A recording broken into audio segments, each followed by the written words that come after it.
Comment dirige-t-on la communication d'une coopérative laitière comme Sodial ? En voilà une question que vous ne vous êtes probablement jamais posée. Et bande de petits vénards, Christine Esric-Roca, la DIRCOM et des affaires publiques de Sodial, va justement vous expliquer son job au quotidien, ou presque. Vous le verrez, Sodial a de très belles marques, comme Yoplait, comme Entremont, comme Candia ou encore les Capitouls, qui viennent de mon sud-ouest natal. Je vous la fais très courte. Sodial a des marques qui sont mondiales. Oui, je dis bien des marques mondiales. Alors que fait Christine en matière de RSE avec son équipe ou encore d'affaires publiques ? Bref, vous aurez des réponses à plein de questions que vous ne vous êtes jamais posées par méconnaissance, tout simplement, des coopératives laitières ou agricoles au sens le plus large. Je suis Laurent François, toujours fondateur et dirigeant de l'agence Maverick, et je suis très heureux de recevoir à nouveau Christine qui va vous parler de sa coopérative laitière, de ses marques, de son équipe, de son quotidien, de sujets ô combien importants. Et vous allez le comprendre, dans la vie, comme je le répète très souvent, il n'y a jamais de hasard. Très bonne écoute en compagnie de Christine Esric-Roca, directrice communication et affaires publiques de Sodial.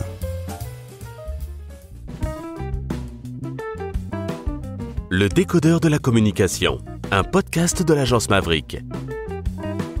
Quand on a des marques aussi belles que Yoplait, Candia, Entremont, mais aussi, moi qui suis toulousain, Capitoul, les éleveurs du sud-ouest que je ne connaissais pas, tu m'en as parlé, je trouve ça formidable. Comment sont prises par les consommateurs tes marques ? Quelle représentation ils en ont ? Parce que c'est des marques qui sont household brands, comme disent les Américains ou les Anglais. Ça fait partie de notre quotidien, 90% des Français les connaissent. Exact. Elles sont dans leur frigo. Écoute, comme me dirait Karine Le Marchand, que j'ai eu l'occasion de voir au Salon de l'Agriculture, mais que fout votre DIRCOM ? Alors, c'est une petite anecdote qui restera, puisque j'étais avec mon DG et le président. Écoute, nous faisons beaucoup. Alors déjà, tu as vu la campagne Marque de respect, mais on change pas, en fait, des marques patrimoniales du jour au lendemain. C'est-à-dire que les marques patrimoniales, elles ont été construites face à des géants qui se sont installés progressivement. Et en fait, les codes de ces années-là, 70, 80, 90, 2000, c'était sur les attributs produits, sur la différence de goût, d'emballage. C'était vraiment sur ce marketing qu'on vivait à l'époque. Là, en fait, on rentre dans une ère un peu différente, l'ère du sens. Et là, si vous ne l'avez pas encore vue, je vous invite à aller la regarder. C'est notre campagne qui s'appelle Marque de respect, où on met en avant la transmission entre un père et un fils. C'est Damien et Guy, et je précise, c'est des vrais éleveurs de la coopérative, ce ne sont pas des comédiens, parce que chez nous, en com, en fait, un principe clé, c'est que toutes les personnes qui sont sur tous nos supports de com sont des personnes vraies. Aucune banque d'images. Et je peux te donner même une anecdote. Quand je suis arrivée il y a 10 ans dans le fromage, on avait un rapport d'activité dans le fromage et il y avait une image. Je disais, c'est bizarre ce monsieur, je crois que je l'ai déjà vu quelque part. Il était sur la bouteille de lait d'un concurrent parce qu'on utilisait tous, il y a 10 ans, des banques d'images de gens qui peut-être avaient déjà d'ailleurs 70 ans, mais qui avaient encore sur la photo une trentaine d'années. Et du coup, c'était absolument pas propriétaire comme symbole, comme identité, etc. Et donc ça, pour moi, c'est vraiment des choses qui sont d'un autre temps. Donc chez nous, on n'utilise pas de banque d'images, on n'a que des vrais gens. Donc dans la campagne Marque de respect, Damien et Guy, ce sont 2 éleveurs laitiers, ça va te faire plaisir, qui sont du Béarn et qui ont prêté leur image pour défendre le modèle coopératif et parler des 3 marques qui, pour la première fois, sont apparues, les 3 ensemble, pour parler de marque de respect. Exactement. Alors, j'étais en train de m'exciter derrière mon micro, là, parce que je l'ai vu, cette pub, et je la trouve sensationnelle. Je pensais pas que c'était des vrais. Et, si j'ai bien compris, Damien, c'est le fils de Guy. Exactement. Damien, vous savez ce qu'il faisait ? Il était éduxpé, éducateur spécialisé, donc s'occupait des gamins en déroute. C'est quand même très très fort, je crois qu'il a repris l'exploitation depuis 4 ans, il est dedans. Exactement, oui. Donc comprenez bien que même dans des pubs, On peut être méchant en disant que tout le monde fait à peu près les mêmes pubs. C'est pas vrai, j'en suis pas du tout convaincu. Alors, il est super émotionnel, je vous invite vraiment à la regarder. Voilà, c'est un 30 secondes, j'ai vu le 30 secondes, c'est beau, il y a une très belle voix off, mais vous voyez les vrais comédiens qui ne sont pas des comédiens, vous l'avez bien compris, ce sont des vrais éleveurs, le père, le fils, et encore une fois, le fils, donc Damien, qui est le fils de Guy, et Duxpé, donc qui a toujours baigné évidemment dans l'exploitation, il sait ce que c'est, mais il n'est pas devenu Duxpé au début par hasard, et il reprend encore moins par hasard l'exploitation. Donc cette authenticité, c'est Sodial, c'est ça? Exactement, en fait, tu as tout saisi. C'est que chez nous, en fait, il n'y a pas de vernis. Quand on parle à des éleveurs, on se parle de manière franche, de manière directe, de manière sincère. Et quand on demande à un éleveur de s'engager, alors il y en a de plus en plus qui veulent aller en magasin pour parler aux consommateurs. Pourquoi ? Parce qu'en fait, c'est le lien direct. C'est pas un alibi, parce que certains utilisent, tu vois, il y a plein de marques qui utilisent des éleveurs, etc., qui les utilisent on va dire, pour les mettre sur les emballages comme alibi d'une bonne conscience qu'on se donne. Nous, en fait, derrière chacun des produits, il y a des éleveurs. C'est une vérité. C'est pas, on n'achète pas leur lait. On prend le lait de nos adhérents. Et d'ailleurs, un truc qui est important aussi pour les auditeurs, c'est que quand on adhère à une coopérative, en fait, on adhère à vie à la coopérative. L'éleveur, il peut décider d'en partir tous les 5 ans. Mais par contre, la coopérative peut pas dire toi je te veux plus parce que t'es pas dans ma zone de collecte. Et donc ça veut dire que nous on a un devoir de collecter tous nos adhérents et ce qui leur donne en fait des perspectives pour leurs évolutions. C'est-à-dire que si tu as écouté l'environnement laitier ces derniers temps, t'as d'autres qui ont décidé d'arrêter de collecter certains laitiers. Et ben du jour au lendemain ils se retrouvent sans collecteur et sans transformateur. Ça, dans une coopérative, en tout cas comme la nôtre, en fait, tous ceux qui sont coopérateurs avec nous, en fait, ont des débouchés de leur production qui est assurée par cette collecte par leur coopérative. Encore une fois, je suis désolé, je vous parle beaucoup, chères auditrices et auditeurs, mais comprenez-le. Vous êtes éleveur, c'est difficile. On va pas se mentir. Tu le sais aussi bien que moi, Christine, tu le sais bien mieux que moi. Si vous n'avez pas l'union qui fait la force, donc cette coopérative, 14 000 personnes, tu m'as dit, 14 000 adhérents, que vous pouvez y être à vie. Vous pouvez décider d'en partir. Mais la coopérative ne vous laissera jamais tomber, confère certaines exploitations qui étaient un petit peu en décrépitude et que vous êtes en train de remonter. Vous investissez, confère la durabilité égale profitabilité, votre nouvelle gouvernance, qui a été donc validée par les 14 000 adhérents.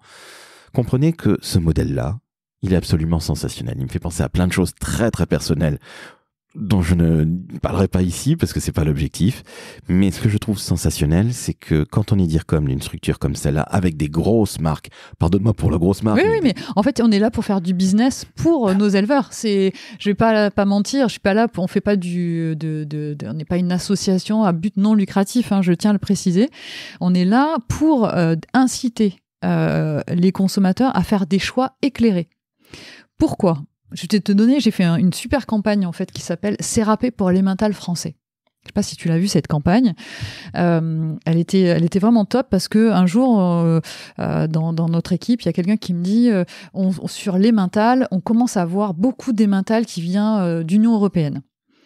Et en fait, il y a des clients qui ont décidé qu'ils diversifient leur portefeuille alors qu'auparavant ils prenaient de l'emmental français. Et là, on s'est dit, mais attends, nous, l'emmental, on fait aujourd'hui 4,2 milliards de litres de lait, dont environ 1 milliard qui sont consacrés à l'emmental.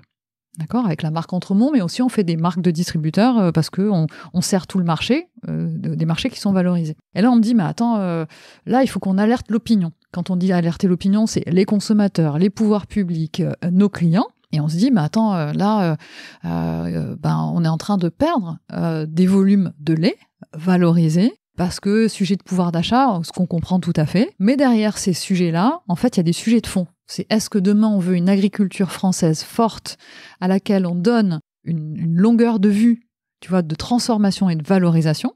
Moi, j'ai toujours en tête ce qu'on a fait sur le textile qui me montre en fait que si on se désengage pour revenir, ça sera d'autant plus difficile et il faudra réinvestir et des millions avec des pertes de savoir-faire. Alors que là, on l'a, c'est comment on protège et comment on alerte que les choix qu'on fait dans notre alimentation sont des choix citoyens, sont presque des actes militants de choisir en fait l'origine France, Et donc pour ça, on a créé une campagne d'un collectif porté par des éleveurs de notre coopérative, avec lequel on a eu une super résonance avec le patron de U, qui est Dominique Schelcher, qui nous a accompagnés dans cette démarche-là. On a eu pas mal de rencontres politiques, puisque dans mon parcours, il y a aussi la partie affaires publiques. Et ça nous a remis en scène en tant que référent de filière, en disant on ne peut pas laisser la distribution choisir de se désengager du lait français.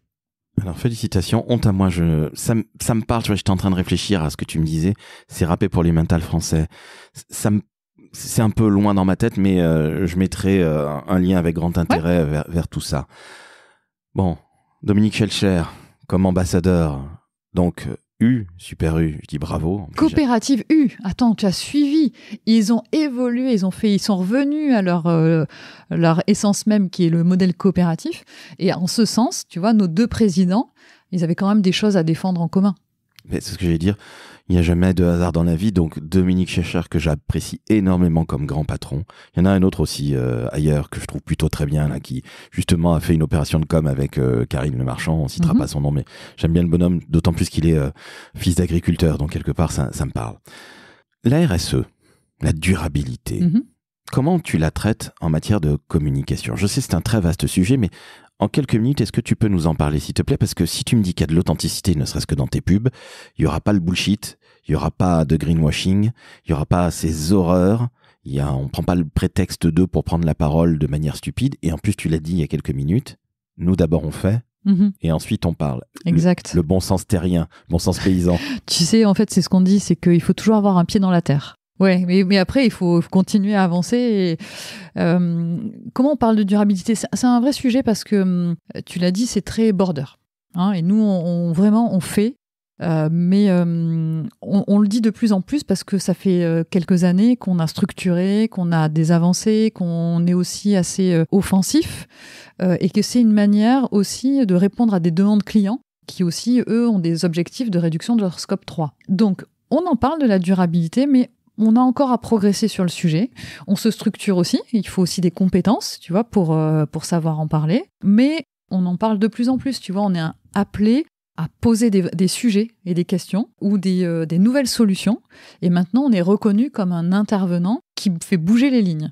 Du coup, on vient nous chercher sur ces sujets-là, plus qu'on ne prend la parole. Alors, c'est une manière de faire. Je sais que c'est une manière. Alors après, en termes de communication, on fait par exemple des ouvrages internes comme le relais que tu as vu quand tu es arrivé chez nous pour nos éleveurs autour de la durabilité, parce que la durabilité, rien de mieux que la preuve par l'exemple. Quand tu as un éleveur qui a fait et qui transmet aux autres des informations, c'est toujours hyper important de faire ce partage. Et c'est la force de notre collectif.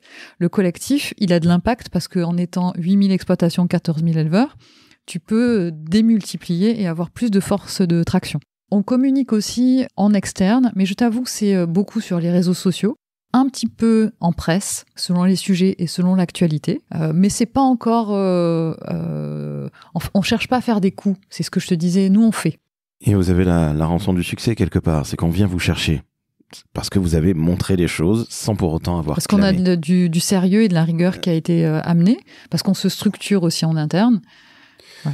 C'est tout à votre honneur, parce que justement ça évite tous ces coups de com' insupportables, et puis qu'aujourd'hui les consommateurs n'apprécient absolument pas, hein. Ils tabassent, hein, et ça se voit dans les ventes.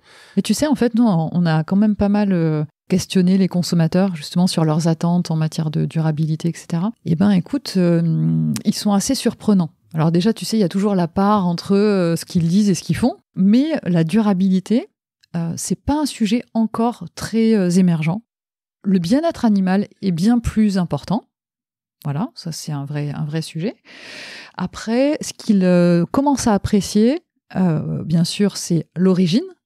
Ça c'est hyper... Voilà. Si je te mets le ranking, c'est le prix. Tu sais, aujourd'hui, il y a un peu ce sujet-là. Voilà. L'origine, et quand on leur parle de modèle coopératif, c'est assez marrant, mais il y a quelques années, en fait, ils comprenaient absolument pas.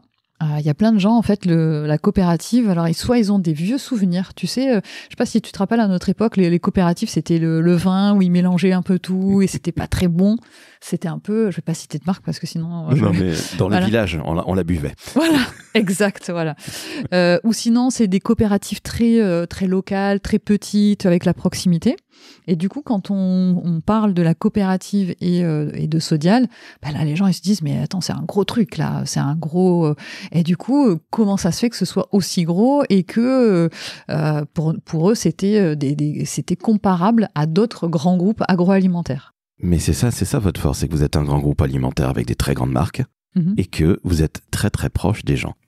Christine, je l'ai dit en début d'interview, tu es directrice de la communication, ça tombe bien, tu es dans le décodeur de la com, mais tu es aussi directrice des affaires publiques. Est-ce que tu peux nous expliquer à nos auditrices auditeurs ce que c'est? Parce que affaires publiques, au final, on ne sait pas trop ce que c'est. Il y a un gros mot derrière, souvent que disent les gens, mais qui est uniquement négatif, alors que ça n'est absolument pas ça. Peux-tu nous expliquer ce que sont les affaires publiques, s'il te plaît? Oui, alors tu veux parler de lobby, c'est ça? Ce mot sacrilège. Écoute, les affaires publiques, elles sont arrivées dans mon scope par besoin. Parce que quand on pèse autant que nous, on doit aussi défendre nos intérêts. Donc les affaires publiques, c'est une connaissance de notre écosystème des décideurs politiques, on va dire, environnants, qui soient nationaux et régionaux, parce que quand on est dans 71 départements, en fait, il faut vraiment être au cœur, on va dire, des régions. Dans mon équipe, en fait, j'ai une personne qui s'appelle Simon, qui a cette qualité de bien comprendre les institutions, les instances, les rouages qui sont importants. Et en fait, les affaires publiques, ça nous aide sur certains sujets pour établir des notes de position sur des sujets stratégiques.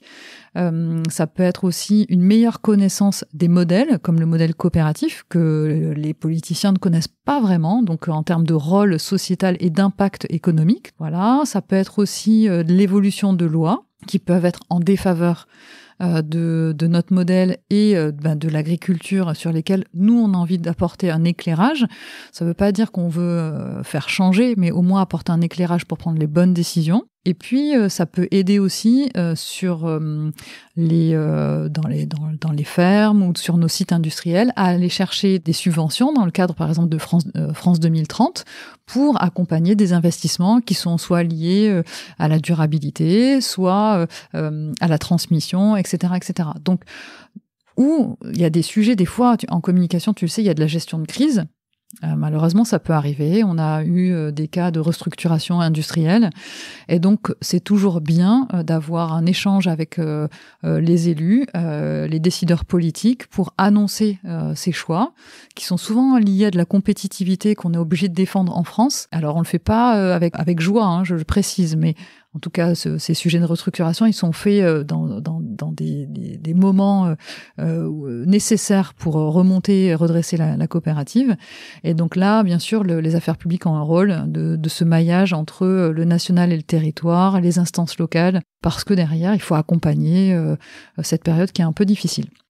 C'est le moins qu'on puisse dire, et puis il faut l'avouer aussi, nos parlementaires ne connaissent pas nécessairement une coopérative. Ils ont évidemment entendu parler comme tout le monde, mais ils savent pas nécessairement ce que c'est. Puis quand on est dans 71 départements sur je ne sais combien, une centaine en France, eh ben forcément il faut aller voir ces parlementaires, et c'est pas faire du lobbying, c'est pas un mot sale. Voilà, tout simplement. Non, en tout cas, nous, on le prend pas comme ça. Et c'est pas de l'influence pour l'intérêt de capitalistique, si on peut le dire comme ça. C'est vraiment, si on le fait, c'est pour la pérennité de la coopérative, la pérennité des exploitations laitières françaises. Voilà, donc on a beaucoup de sujets en cours sur les emballages, sur le Nutri-Score. Tu vois, par exemple, un truc qui est un peu fou et là, dont on n'est pas très content, mais tu vois que le Nutri-Score est fait déclasser le lait d'ingrédients à boisson. Donc le lait de consommation aujourd'hui est noté comme un Coca-Cola. Tu vois, le lait entier a la même note qu'un Coca-Cola. Et oui, parce qu'il y a eu une évolution de l'algorithme. Nous, on n'est pas d'accord avec cette évolution, mais ça ne veut pas dire qu'on enlève le Nutri-Score et qu'on n'est pas transparent, mais on fait savoir qu'on n'est pas d'accord parce que le lait, en fait, c'est un ingrédient qui est naturel, qui est plein de nutriments et de composants, on va dire, nutritionnels qui sont bénéfiques. et on a une notation qui est comparable à du Coca-Cola. Alors, j'ai cité le Coca et j'ai rien contre le Coca, mais on pourrait se nourrir de lait et survivre, se nourrir de Coca, je crois pas. C'est assez surprenant que tu me dis là, sachant, comprenez-le aussi, que le lait est fait de combien de pourcents d'eau ? 85% d'eau ? Oui, un peu plus de 80% d'eau. Voilà, donc bref, on ne va pas épiloguer là-dessus. J'ai 2 dernières questions pour toi, Christine, parce que le temps presse et encore une fois, je suis désolé d'avoir abusé de ton temps et je te remercie encore une fois de m'accorder quelques minutes de plus. Quel conseil tu donnes, Christine, aux jeunes ou moins jeunes qui veulent se lancer dans nos métiers de communication ? Eh bien, tu sais quoi ? Je leur dirais peut-être pas de faire de la communication tout de suite. Pourquoi ? Parce que, tu vois, moi je suis arrivée avec un parcours où j'ai travaillé dans le marketing et donc avec une notion de business et de compréhension des enjeux de l'entreprise, etc. Et aujourd'hui, en fait, je me rends compte que ça me sert beaucoup dans la compréhension des enjeux de l'entreprise et la manière de les adresser. Donc peut-être un des conseils, c'est de pas de plonger directement dans la com, mais de faire un parcours, en sachant que la com, c'est ce que vous avez envie de faire, mais peut-être commencer par d'autres voies. Ça va peut-être pas plaire à tout le monde ce que je dis, mais en tout cas c'est mon expérience et je trouve qu'elle peut intéresser ou interpeller d'autres. Et puis c'est de se dire que dans les métiers de la com, il n'y a pas que des sujets super, hein. Il y a aussi de l'opérationnel, il y a aussi des choses qu'on n'aime pas faire tous les jours, mais que quand on fait les choses avec intention, avec engagement, c'est toujours plus bénéfique et beaucoup plus impactant que quand on fait les choses de manière mécanique parce qu'on a de la méthode. Et je pense qu'il faut beaucoup plus que ça pour faire de la communication aujourd'hui. Dernière question et pas des moindres. Selon toi, quelle est la qualité fondamentale pour être DIRCOM ? Effectivement, question difficile. Je pense qu'en fait, il faut avoir des batteries bien chargées. Tout le temps. Et il faut avoir une super équipe. Et je tiens à le souligner parce que un DIRCOM, c'est pas lui tout seul, c'est travailler en équipe, travailler avec d'autres équipes que les équipes com, travailler avec des agences qui viennent aussi nourrir nos réflexions. Voilà, je salue en même temps l'équipe communication et affaires publiques. Voilà, je peux dire Maya, Nadège, Virginie, les Juliettes, puisqu'on en a 2, Manon, Thérèse, voilà, toute l'équipe, je vais en oublier, vous ne m'en voulez pas, mais en tout cas, voilà, on forme une super équipe. Merci Simon aussi sur les affaires publiques, parce que c'est le seul garçon, alors attention, si je l'oublie. Justement, j'allais dire, heureusement qu'il y a Simon, parce que sinon, ce n'est qu'un effectif féminin, mais tu as combien de personnes sous ta coupe ? Ouais, une dizaine. Une dizaine de personnes. Voilà, donc vous m'en voulez pas, celles que j'ai oubliées, parce que Simon, c'est sûr, c'est fait. Les autres, je les aurais peut-être oubliées. Je salue aussi l'équipe durabilité avec qui on fonctionne très très bien, et que j'affectionne aussi beaucoup. Et donc, c'est une belle entreprise. Et d'ailleurs, j'en profite pour tous ceux qui ont envie de faire de la com et qui ont un super profil. On recrute de temps en temps, donc n'hésitez pas. C'est une super opportunité si vous voulez un travail énergisant, plein de sens. Alors, il faut aimer les produits laitiers, je le dis tout de suite. Ceux qui me disent « je suis intolérant », etc. Non, c'est pas possible. Il faut aimer ce qu'on fait. Donc, à votre écoute si vous voulez nous rejoindre. Il faut aimer le produit. Ma vraie dernière question, Christine. Elle est simple et à la fois très compliquée. Qu'est-ce que tu kiffes le plus dans ton métier ? Après autant d'années d'expérience, tu commences dans le marketing. Tu as toujours été du côté food. Tu as travaillé dans le chocolat, on en parlera peut-être un autre jour. Dans le lait. Dans la crème, plus exactement. Et puis, il y a le fromage ailleurs. Dans le sel. Dans les pâtes. Les épices. Un truc de fou. Mais tu regarderas. En fait, le parcours, c'est uniquement en filière. En fait, ce qui me fait kiffer dans mon métier, c'est de travailler en filière. Filière, ça veut dire par des éleveurs, par des producteurs, par des agriculteurs, peu transformés et directement chez le consommateur, celui qui déguste, celui qui savoure.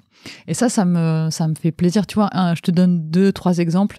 Les meilleurs moments que j'ai vécus dans mon métier, c'est à chaque fois au contact de ceux qui font. Je te donne 3 exemples. 1, faire la récolte de fleurs de sel dans les salins du Midi. Moment magique. 2, aller dans les plantations de cacao en Côte d'Ivoire aux côtés des producteurs. Magique. Et 3, je vais donner un exemple récent, mais il y a tous ceux que j'ai déjà vus et qui savent que je les aime beaucoup, c'est aller dans une exploitation laitière, comme on y était la semaine dernière en équipe, et recevoir encore un message ce matin de la naissance de Arc de Triomphe, bébé de la vache que nous attendions, qui allait faire un petit veau, qui s'appelait Tour Eiffel. Donc fantastique. Nos éleveurs ont du talent, ils sont très créatifs. Ils sont extrêmement créatifs en naming. Mais tu vois, en fait, ce qui m'anime dans mon job, en fait, c'est cette connexion aux gens, cette vérité. Et tu vois, un truc qui m'a toujours attiré, c'est que l'alimentation, dans notre pyramide vitale, ça restera toujours quelque chose de fondamental. Et donc, savoir comment c'est fait, le moins transformé possible, le plus sincère possible, c'est ça qui m'anime vraiment. Et donc, de travailler avec des gens, tu vois, comme des éleveurs, comme un président, comme on a aujourd'hui d'autres éleveurs dans la coopérative, en fait, c'est une source de satisfaction. J'imagine que travailler avec des gens qui ne nous ressemblent pas, c'est aussi ça, la vraie vérité de la vie, c'est que si on reste qu'avec des clones, on s'emmerde royalement. C'est vrai, mais tu sais, en fait, au fond, on va chercher un peu quelque chose qui nous rappelle un peu l'enfance. Parce que moi, alors, dis toujours que aujourd'hui, ceux qui ont notre âge, ils ont toujours un lien avec l'agriculture. Mais moi, mes grands-parents, ils étaient arboriculteurs et ils livraient leurs fruits à la coopérative Saint-Mamé. Et je pense que c'est ça, tu sais, en fait, la passion et le ressenti que tu as, c'est aussi ton vécu et ce que tu as envie d'en faire, voilà, de transformer, d'en faire.